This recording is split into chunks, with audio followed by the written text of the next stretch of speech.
And I got your message and I saw my email. Okay. I want to be fair to everybody, so in 9 seconds, we'll get going. If we can do this right, we can be done before everybody else gets on.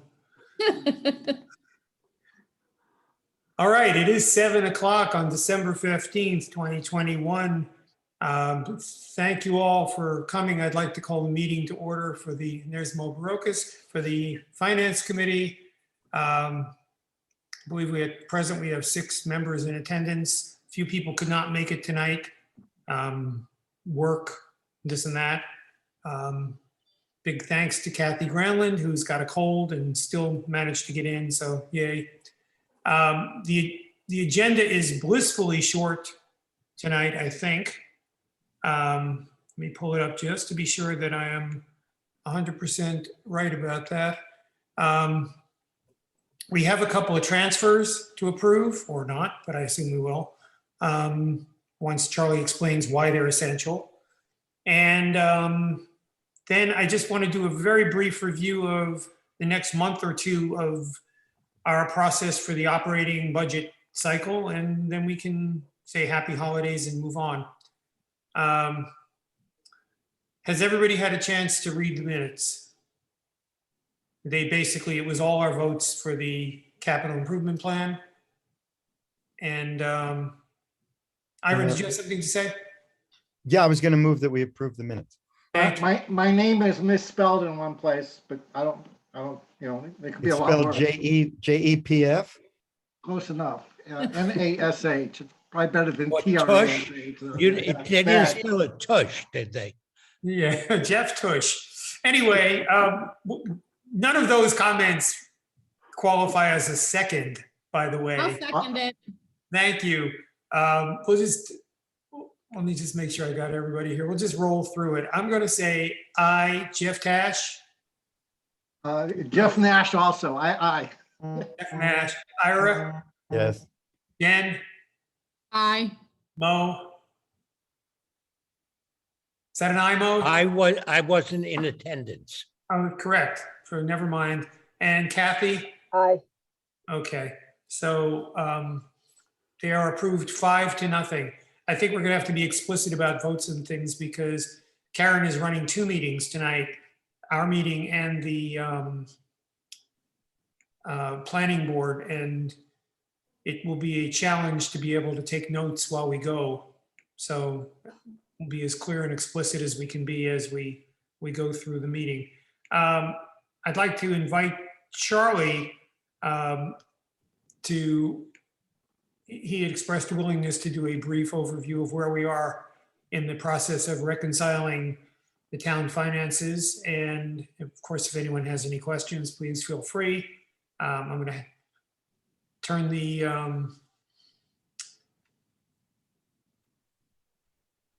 not the chair. Well, I'm going to turn the turning tables on you either. I just blocked on the word. Anyway, Charlie, it's all yours.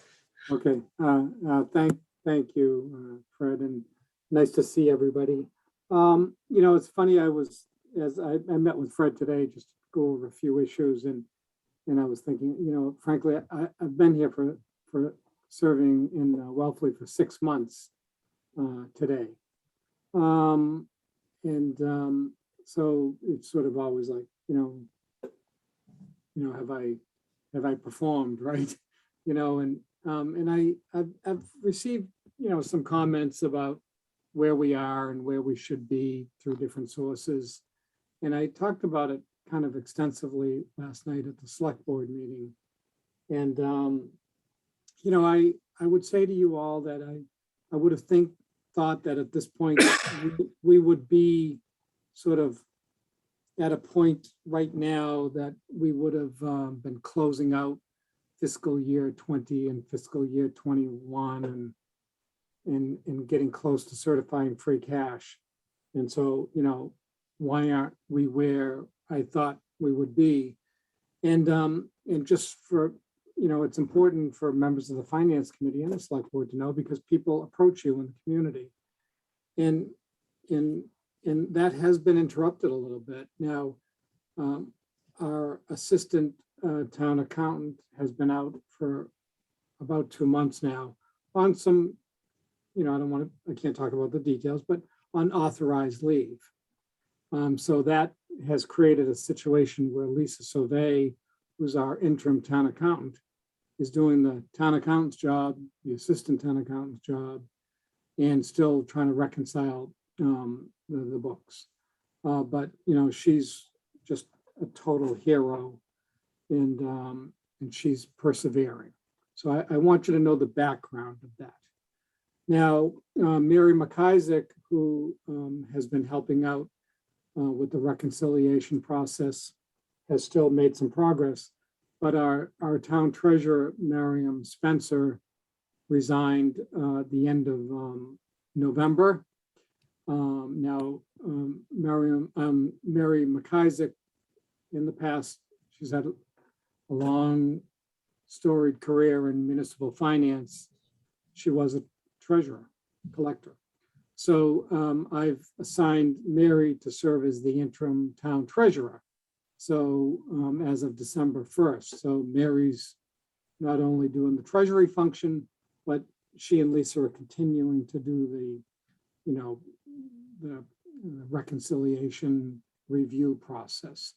So anyway, those are some of the complications that we've faced, and we'll continue to persevere and finish the job for you all. Now, so a long time ago, I talked about finish the reconciliation process by the end of December. We won't, but we're bound and determined to do this in January for a number of reasons that I'll talk about. Now, if we really look at our work product through, now, and I'm just the critical year is fiscal 2020, because there was so much turnover and so many issues that we've been dealing with. We've made over 1,000 journal entries, and those journal entries would be maybe simply qualified as corrections. We've been finding errors that have been made, and we've been correcting them one by one by one, and we're over 1,000. And if you remember when we started the project for you, the auditors had recommended, just make a journal entry of $760,000.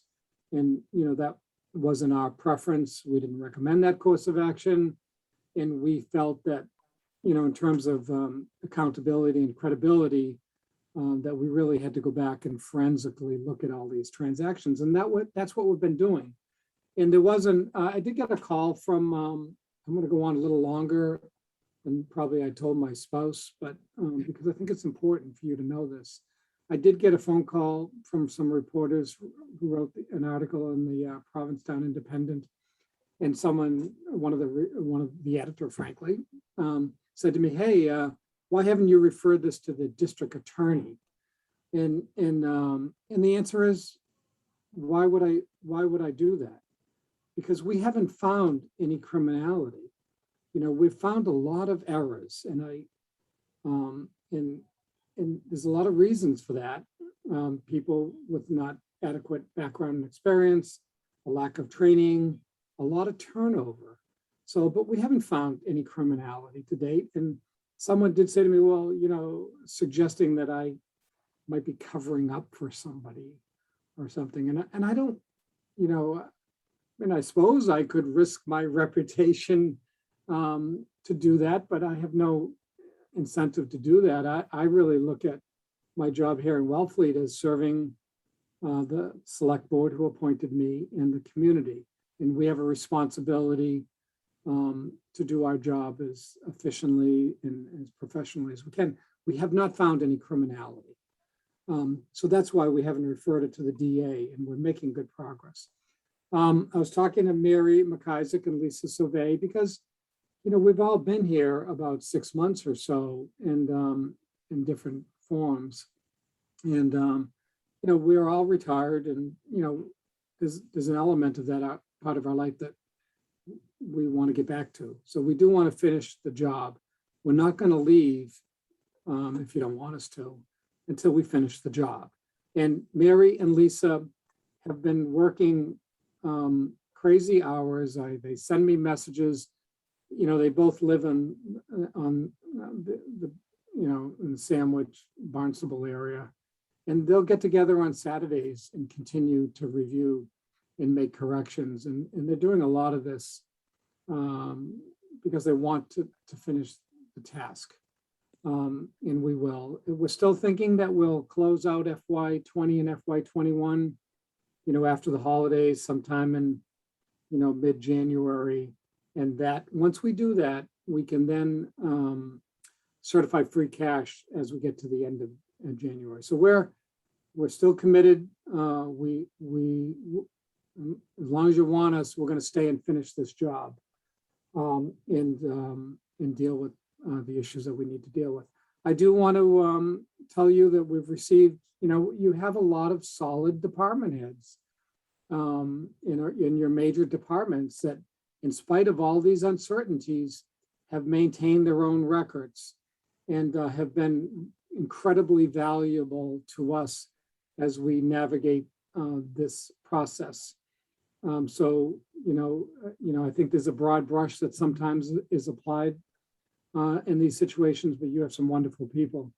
And on top of that, even when I look at town hall today, your town clerk, Jennifer Congel, your tax collector, Karen Murphy, the assistant treasurer collector, Christine Young, these people have really been helpful.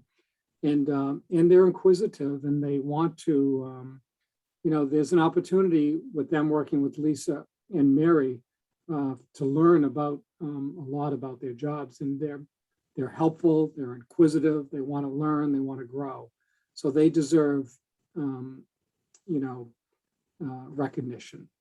Now, obviously, all three of us do want to move on. We're trying to, at the moment, actively recruit a treasurer. That's our critical task right now. And we have advertised for the treasurer's position, and we are, using our collective networks to reach out to people, because you all know you live in a really wonderful community and it's supportive of what local government does. So we're trying to create, some relationships with people to attract some candidates. Once we do that, I'll talk about a little later on in more detail, but the select board have started the process to hire a new town administrator. And I purposely delayed that till now because I'm trying to create a situation when we advertise for that position that we have cleared up and resolved a lot of these uncertainties. And that so a candidate who's looking to work in your community isn't looking backwards and dealing with problems that will bring those to resolution. And as I say, the next critical position we need to fill is the town accountants. We haven't started that process yet for a number of reasons, but we have some ideas, some alternatives that we're working on. But once we get through Christmas and with some confidence that we've got this major project behind us, we have some ideas that we're working on. But it's really challenging finding municipal finance officials today. And then, of course, as housing costs in our neck of the woods, I live in Brewster, are really challenging. But we have some ideas on the accounting thing position that we need to sort of move forward on. I think that's all I have to tell you, unless you have some questions. One quick question. Of those 1,000 entries, is there a dollar value, that they kind of relate back to that 760 to give us kind of a gauge where we're at? Yeah, I don't have that information tonight. And what I'm thinking is, Mary and Lisa are just like swamped. But I think the goal will be when we get to the point where we close out 20 and 21, we'll really do a robust presentation to both the select board and the finance committee on some of those questions. I think that's a good point, Jeff, is like, let's face it, the auditors, I should mention the auditors, but anyway, the auditors originally had talked about a variance of $760,000. Will we get to zero? It's unlikely because there's a lack of documentation as we go through this process. But the narrower we can make that variance, the better. And on that same note, the audit, we had planned on having the auditors come in for fiscal 21 in mid-December. And we've obviously with the, the vacancies, in the accountants and the treasurer's office, we've pushed that off to mid-January at the moment. Thank you, Charlie. I'd just like to add, and this strictly from a finance committee perspective, I too have been approached by the papers and probably by any number of people on the street at the entrance to the post office and asked to react to articles in the Independent or just hearsay. And I would just caution everybody on the finance committee to just be careful in those kinds of conversations, because one person said, well, have you heard these rumors about people stealing, or God knows what the question was? And I said, yeah, of course I've heard the rumors, but they're not being presented by anybody credible who would have the information to know one way or the other. They're just people out there, beating the bushes. And you have to be aware of the fact that these things are flying around, and just watch, I think the mantra at this point ought to be, and should be from the finance committee's perspective, is we will know when we know. Let Charlie, Lisa, Mary, and everyone do their job and see what the real number is, whether it's 760,000 or 350 or whatever it ends up being. And if there's any evidence of malfeasance or liability, it'll emerge. At some point, we have to trust that we have honest people who are doing these forensics, and if they find something that can't be explained by normal error, ignorance, or laziness, or whatever the right answer is, and there'll be multiple answers, and I'm sure it'll be brought to the right authorities at that time. But at this point, I don't know anybody credible who says they have any evidence, and just be careful about that if people come up to you and what do you want, why aren't you doing something about this? Yeah, but I think that's a good warning, because there really isn't anything to do, because there isn't anything uncovered. I would like to ask Charlie, having gone back and done some reworking in my career, is at this point, I would think, and I would wonder if Charlie would agree, that if after the three of you going over these books at this point have not found something that was a systematic scam or theft issue, because usually those seem to be found out pretty easily unless people are really super stealthy and very, very intelligent with financial crimes. So when I've gone back and have to audit bank things and things like that, in my experience, it has been that if there's malfeasance, you tend to find that pretty quickly. Yeah, thanks, Kathy. I mean, I agree. I mean, we've really just found a lot of errors and mistakes that are obviously just wrong. How do you explain that $200,000 paperclip bill from 2 years ago? Yeah, exactly. Yeah. So, and I want to also mention to you that we do regularly update the Massachusetts Department of Revenue. They're curious, and they have a responsibility. And also I am in communications with a representative from the Office of the Inspector General's Fraud Division. They call me periodically to get an update, and we're glad to share our work product with both those organizations. Thank you. If no one has any other questions for Charlie on this point, we have two transfers that have been submitted. If you can pull them up, they're identified file-wise as FY 2022 Reserve Fund Transfer number 2 and number 3. I had asked Charlie what happened to number one. That was the one we voted on back in June. So that was number one. It probably makes sense to go through these in order, number two first, then number three. Number two is a property and liability insurance line item number 945. The transfer request is for $17,042.82.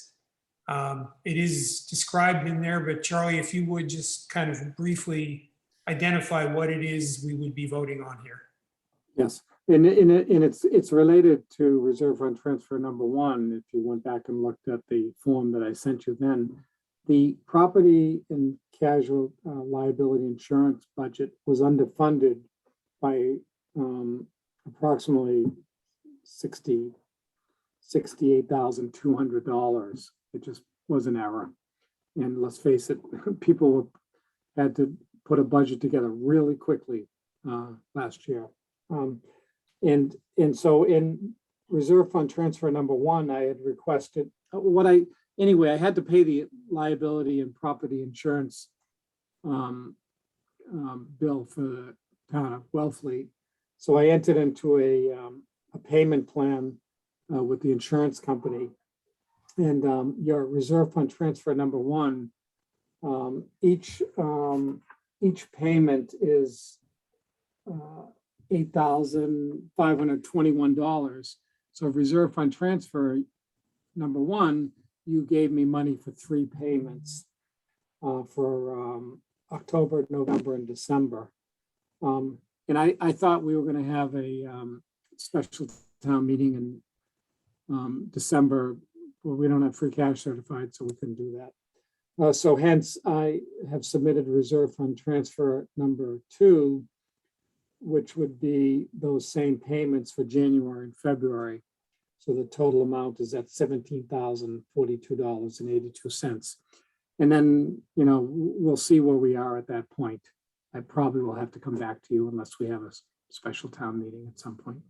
And just to be clear, I think I'm correct in saying this, the reserve fund was replenished at town meeting so that we are working from a fully funded reserve fund and in the process of now debiting it by whatever these amounts are.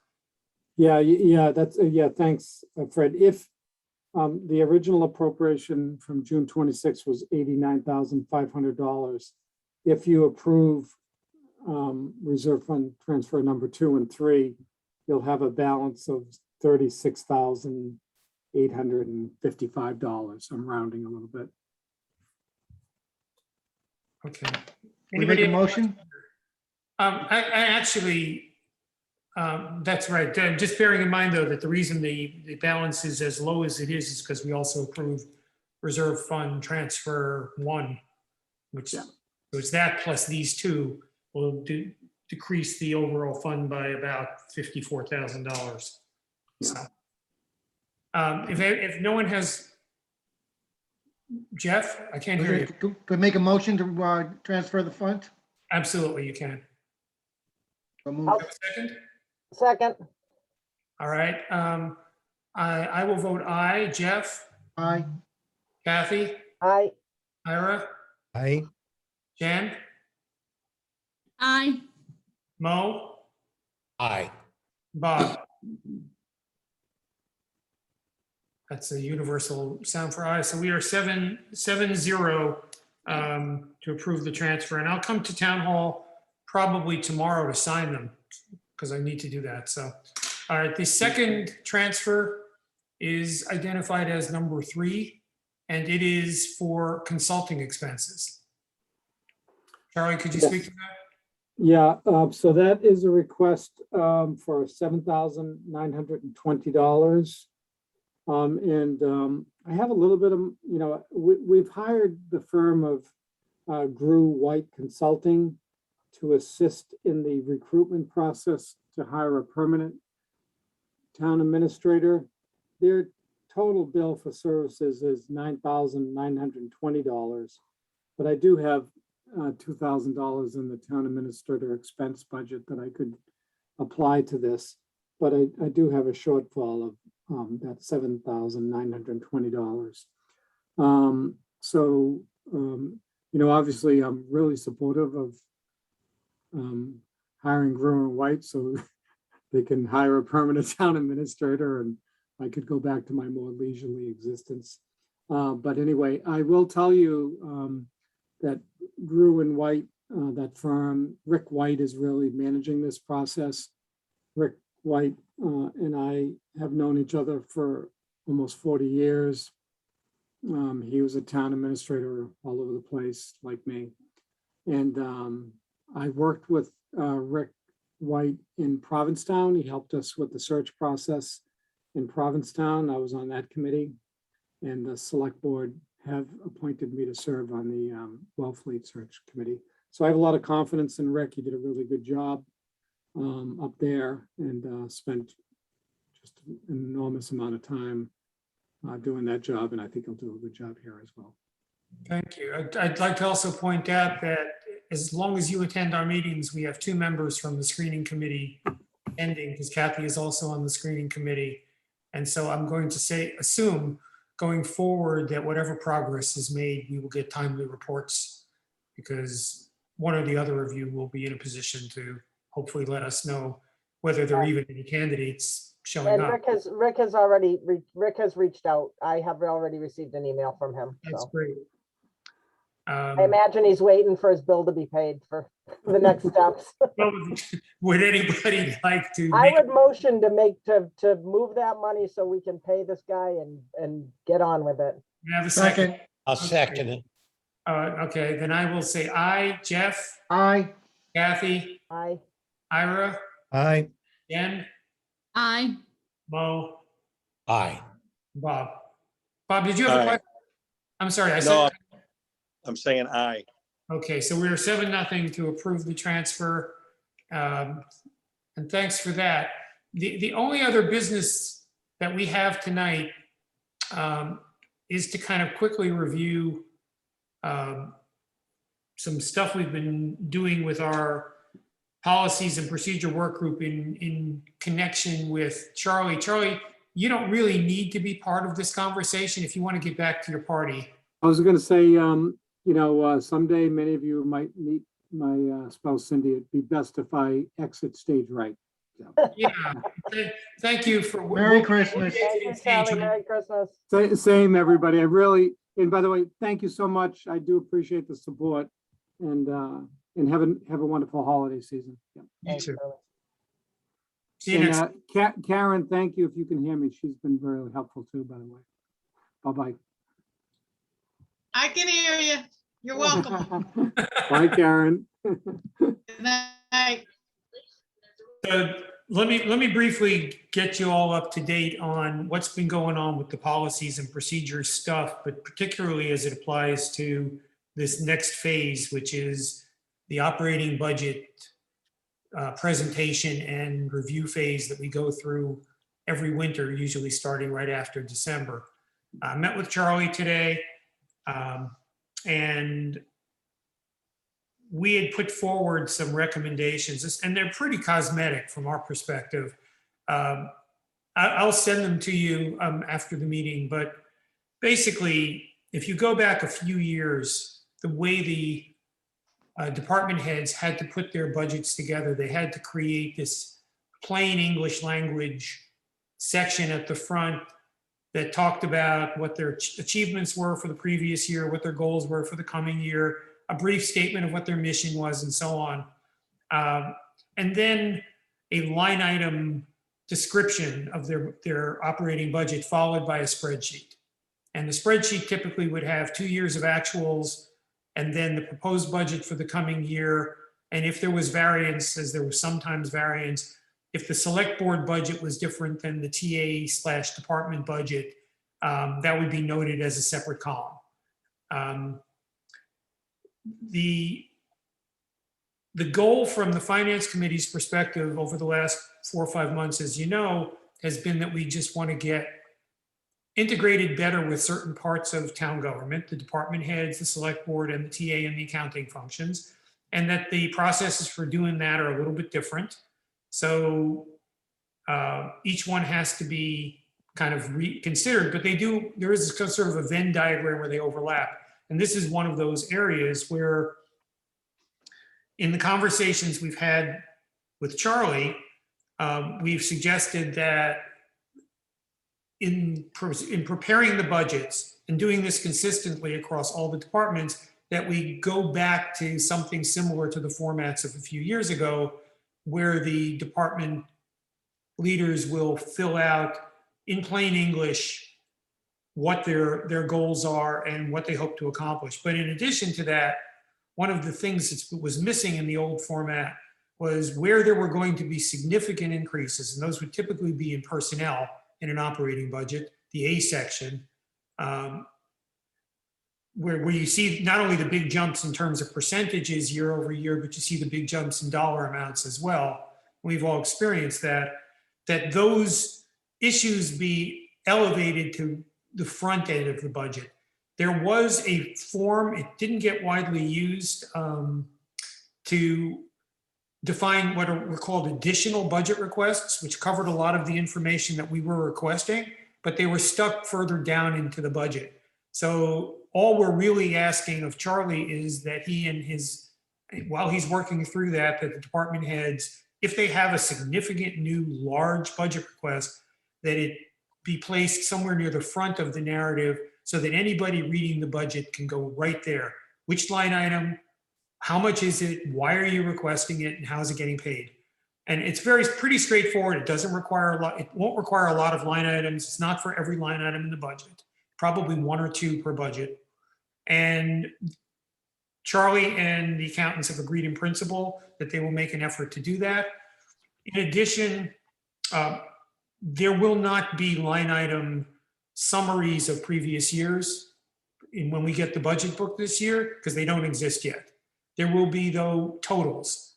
So by department, you will see the total for personnel and the total for expenses, which I assume will be very, very good guesstimates. They may not be 100% precise, but they'll be close. So we will at least be able to see year over year the increase in operating costs and the increase in personnel costs. So that's where we stand. The other side of it, and this is where I think we talked about the role of the liaisons and said we might have 3 meetings a year with the department heads. One we've already had. The other one would be somewhere in the December, January timeframe to discuss or vet the operating budget. And the last one would be somewhere around town meeting to discuss articles that are outstanding. I don't think we're going to see the budget until, I know we're not going to see the budget until after the turn of the year. I'm hopeful that we'll see it in the first week or 2 of January. And what we typically do, as you know, is have 4 or 5 meetings with the department heads where they come in and we vet the individual budgets. What I'd like to suggest as a way to improve our ability as a finance committee to be integrated and also to streamline the process so we could maybe cut a couple of meetings out of the winter is that, as we did with the capital plan, once we get the budget book, each liaison go to their department, raise whatever questions seem appropriate as you look at the budget, because they should be right up there on the front. The big ticket items should be identified. If there's no issues, then you should be, as a liaison, qualified to come back to the committee and say, no issues. We should recommend this operating budget for this department. And if the department head feels an urgency about wanting to meet with us, they can, of course. And if a member of the committee feels an urgency about wanting to have a department head speak to the committee, we can do that as well. But I think we can probably get through a lot of, at least the smaller departments, much more quickly than we have in the past, and also improve the liaison role and set a tone for the future that we will deal with the capital and the operating budgets through our liaisons. And I really just want to ask if you agree as a committee, if that makes sense, we can go forward with that and try it. It's a V.1 kind of trial, right? It works, doesn't work, we'll find out. But the capital plan process was received very well. It flew through the select board. I thought it went as well as we could have hoped for a first time out of the gate. And This is, to me, an opportunity for us to do something similar with the other side of the budget. Understanding, by the way, that the budget will not be 100% and not, not everything we want it to be, but we're not everything we want to be either. So there you go.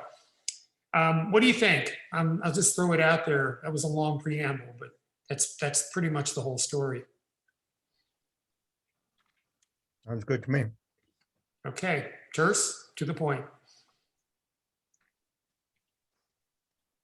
Anybody have any concerns about doing it this way, or things they would add or change or whatever?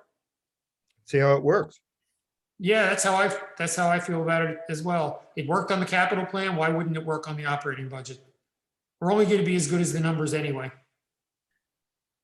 And that's I probably, agree. And I think when we get, I mean, we have to kind of put together this year one way or another. We're not going to have, we don't have a ton of, I mean, other than Charlie, who's busy with other things, I mean, presenting the budget, than to go through the kind of detailed look that we give to it. So I think, let's try it, see how it goes. If there are departments that have, the larger budgets, I know the police chief and the fire chief usually like to, be in front of us to present what they do, so we have a good understanding. If the department heads feel the need to come before us for a meeting or two, I don't, but I agree, the smaller, calling in some of the smaller department heads when a report would do is probably much more efficient use of everybody's time. yeah, and to that point, Kathy, I think everybody knows we're doing a joint meeting with the select board on January 18th to review the fire and police department budgets. January 18th, thank you. Yeah, and I don't know how that's going to go yet. Ryan and I still have to kind of work out the logistics of how that would actually work.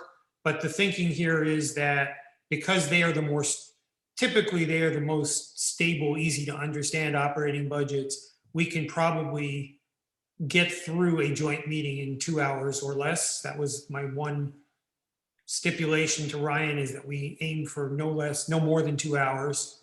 And that it be specifically for budget review and not as an adjunct to a select board meeting on other stuff. So I believe we have agreement in principle on that. Now it's just a matter of the logistics. At present, that is the only joint meeting we are talking about to do budget review.